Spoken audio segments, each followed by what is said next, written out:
good morning po sa ating lahat and welcome sa Jesus Christ, the River of Life Church, Nara. Ayan, so sige po, maupo na po tayo sa ating mga upuan. Hallelujah. At simulan na natin sa umaga ito mula sa mensahe ng Panginoon sa awit, chapter 63, verses 3 to 5. Ayan, sige po, basahin po natin. Ang wagas ng pag-ibig mo'y mainam pa kaysa buhay.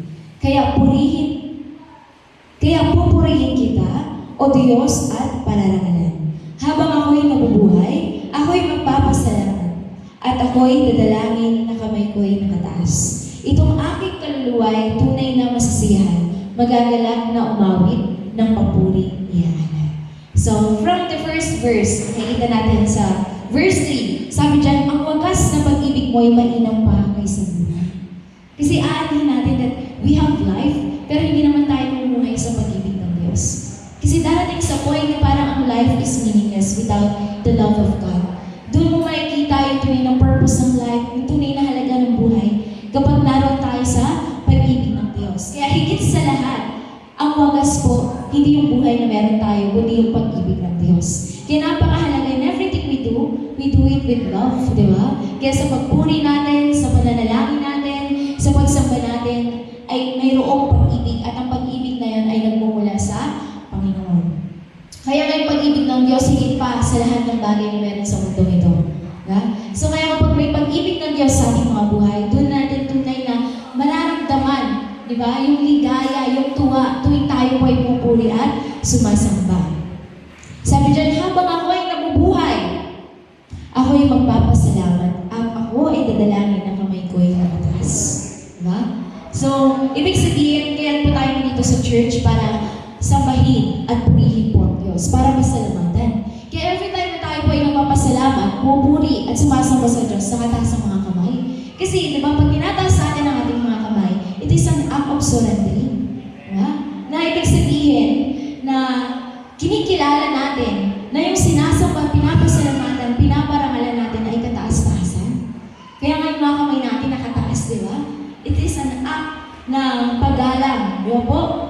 So, yan. Ito ang aking kaluluwa. Tunay na masisiyahan, magagalak na umawit ng papuring alay. Kaya we are here at church para i-recognize ng Diyos ay mayroong wagas na pag-ibig sa ating mga buhay. He is greatest, di ba? Hindi siya greater lang, hindi He is greatest. Kaya nandito tayo sa church to recognize God. Yung presence ng Lord, yung love ng Lord sa buhay natin, na higit pa sa anumang kayamanan, tagumpay, o mismong buhay na meron tayo sa mundo nito. And syempre, for us to respond, habang may buhay ka, gamitin mo ito para magpasalamat ka sa Panginoon. Manalangin ka, sumamba ka, nakataas sa mga kamay, and syempre, just rejoice. Enjoy in the presence of the Lord habang ikaw ay pupuri at umaawit sa Kanya. Dahil tunay nga, sabi nga, di ba, kaluluwa ay tunay na nagagalak at nasisiyahan kapag nakatuon sa Diyos, hindi sa mundong bagay, yung ating puso at isipan. Kaya we are here at church para pasalamatan, purihin at sambahin ang Diyos. Kaya sa umagang ito, tumayo po tayong lahat at itabi po natin ang ating mga buwan. Hallelujah. Sa mga oras na ito, itaas po natin ang ating mga kamay. Huwag po tayo magsisigat. Sige po, mag-spread po kayo. At this moment, lumapit ka sa Panginoon. Bata ka man na matanda, lumapit ka, itaas mo kamay mo, manalangin ka sa oras na ito. Hallelujah.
ang aming paglapit sa iyong harapan. Lord, buksan mo ang kalangitan at ibaba mo ang presensya mo sa aming mga buhay. Hindi sa pamamagitan ng sarili namin, Panginoon, kundi sa pamamagitan ng kapangyarihan ng Banal na Espiritu mo. Sa umaging ito, ikaw ay pasasalamatan, papupurihan at sasabahin ng aming mga buhay. O Diyos, balutin mo kami ng iyong presensya, ng iyong banal na dugo sa pagkakataon nito. At wasakin mo anumang pwersa ng kadiliman sa aming mga buhay. At this moment of God, ikaw ang Diyos sa may hari sa aming puso at isipan, na ipagkaloob mo ang tunay na kalinisan ng aming kaisipan, ang kapayapaan sa aming mga puso. At sa pagkakataon ito, Diyos, ikaw ang aming tinataas, tinadakila sa pangalan ng Jesus. Amen. Itaas mo ang iyong mga kamay at awitan ng Diyos ang umagang ito. Sapagkat siya ay dakila, karapat-dapat pasalamatan, parangalan, igalang at katakutan. Magpakumbaba ka sa Diyos umagang ito. Simulan mo sa pamamagitan ng pag-awit na may paggalang, pagkatakot at pag-ibig. Pipiliin ko ang magpuri sa iyo, magtiwala sa iyong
Sa lungkot at sa saya, pupurihin kita. Ikaw, O Diyos, ang matibay na sandigan sa lahat. Yes, awitin mo, Diyos, sa gitna ng bagyo, awitan kita. Sa lungkot at sa saya, pupurihin kita.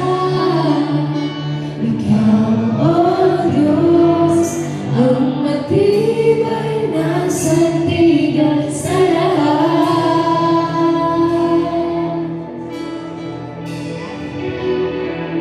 Maglaruan ang langit at sa puso, mananatiling mga salita. Ikaw, O Diyos, ang matibay na sandigan sa lahat.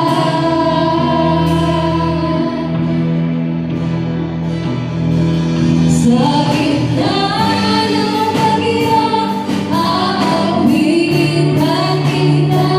Sa lungkot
Ama namin banal, Dakilang Diyos ng taas-taasan.